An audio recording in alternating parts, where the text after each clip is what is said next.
I'm very privileged to be before you, our most prized leaders, in whatever capacity that you are.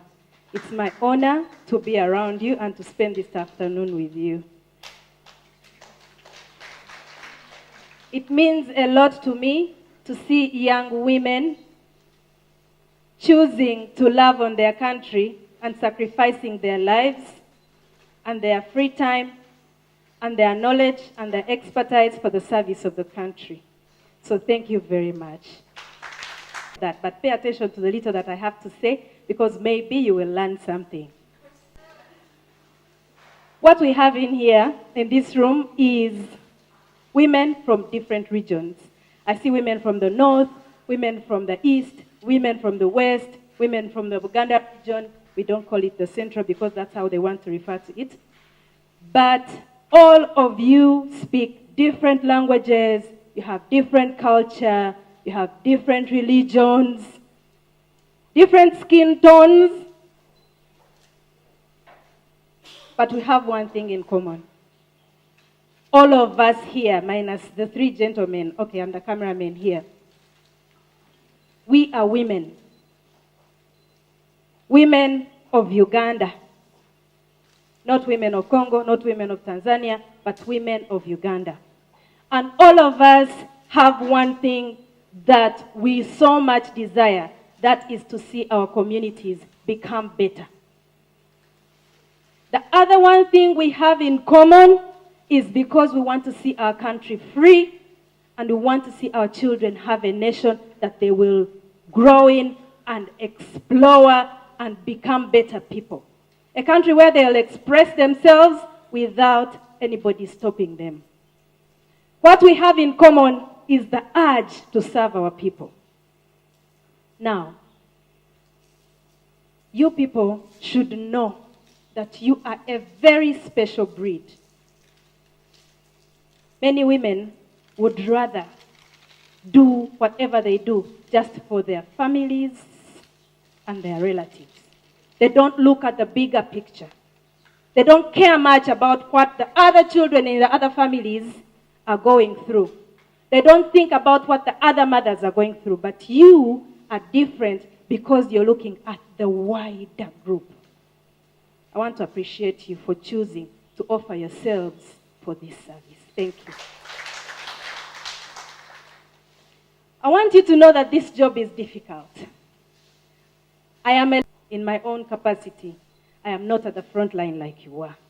I may not understand what you go through, but I can have an idea about what I think you go through. Having to be a leader in this government of Museveni is a death sentence on its own. And for you people, choosing to be on the opposition is worse. Any day, any time, your life could be ending. I think some of you don't even have children. And you're here, putting your lives on risk. I want you to know it's not a mistake. It's not a mistake that you chose this journey. Or did you even choose this journey, or God chose you for it?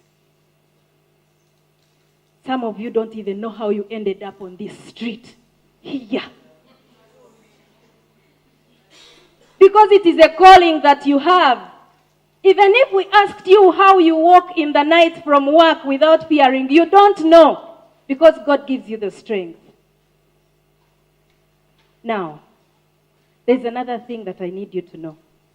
Women are biologically wired to be leaders. I'm going to look this side because I don't want these men to intimidate me with their eyes. Women are biologically wired to be leaders.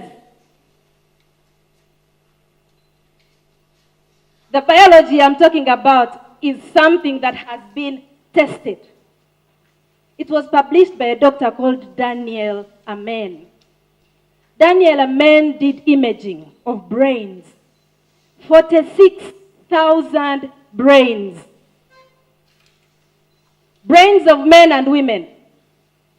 And what Dr. Daniel Amen was looking for, he was looking at the part of a brain they call, let me pick on my notes. A part of brain they call the prefrontal cortex.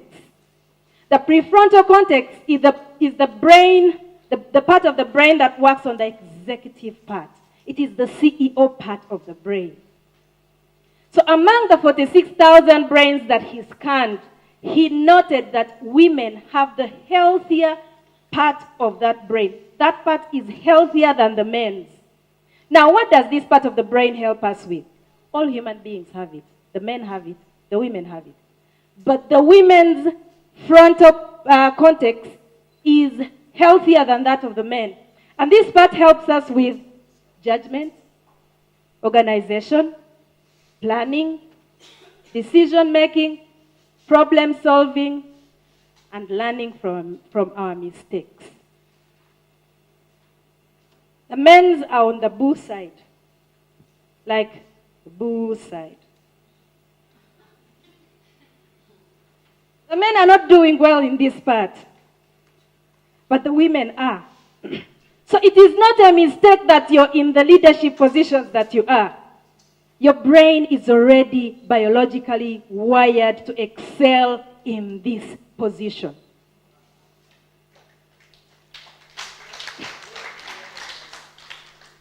If you didn't know, please note it. When you look at yourself in the mirror, it's sad that you can't see that part of the brain through a mirror, but look at your head and say, damn, I have like the most healthiest frontal cortex. Because that helps you with organization and everything that you need for your leadership. So it's not by mistake that you're here. I want to teach us something very, very, very small about, just hold on. I told you my speaking is too much. I want to teach us about not compromising your integrity.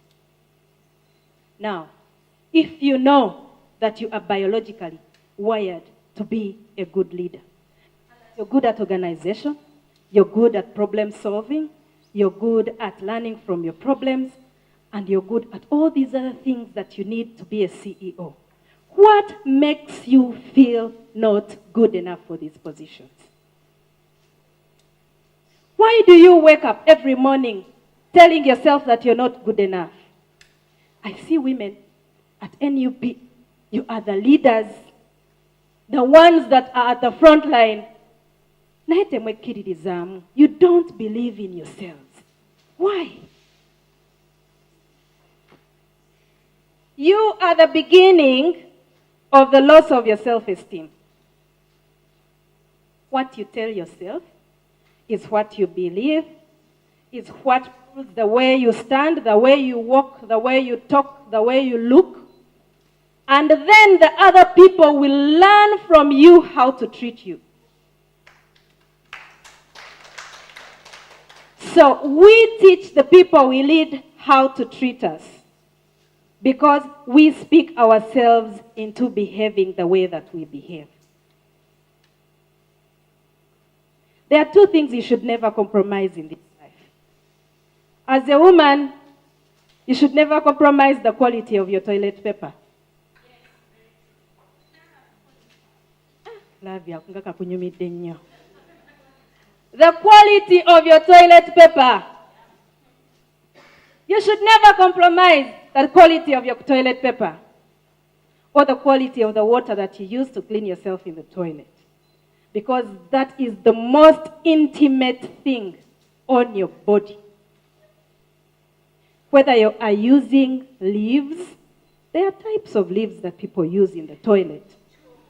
You don't pick any kind of leaf. Not so. Whether you are using paper, you don't pick a magazine paper. You use a newspaper paper because it is softer.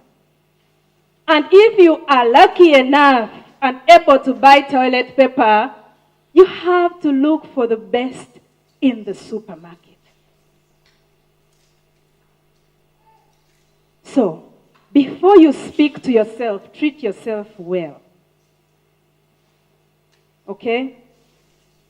Because it all begins from your most intimate part of your body. Never compromise the quality of your toilet paper. And the other thing I know that no one should ever compromise is the integrity. You leaders, obuntu muyina obubamalamu obutonotono. Small things make you forget who you are. And you bring all your respect and put it in the mud and run it around. You forget who you are. Look at the t-shirt you're wearing. Do you know how many women would want to wear that t-shirt?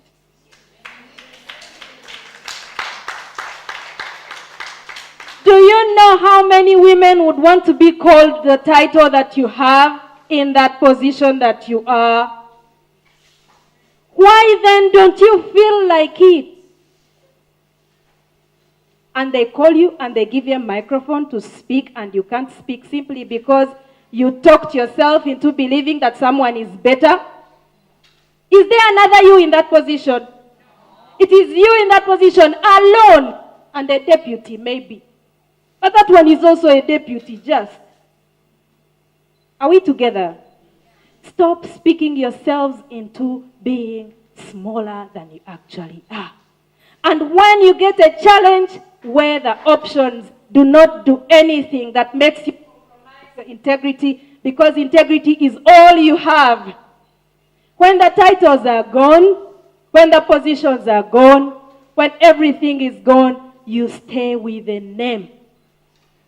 And there's nothing that a woman needs like a good name. Not the name of Muchala Gundi. No. The name of a reputation. The kind of person that you are. How you have done the job that you are doing.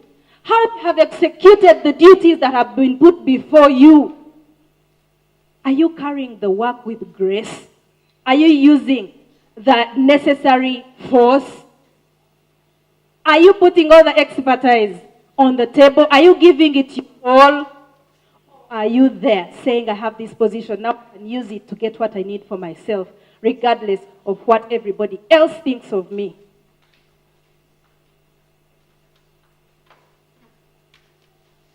Do not compromise your integrity. Don't let anything ever tempt you to sell your good reputation. Ebirala bigaane, naye osigaze erinnya ly'eddungu.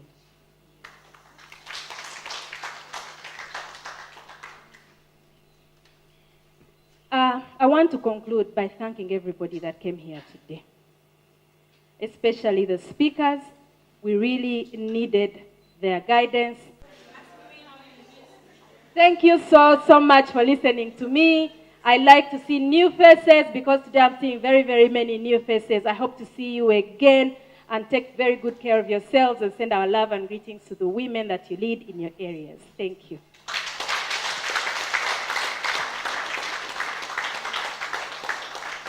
Thank you very much. I appreciate you. I want to... another round of applause.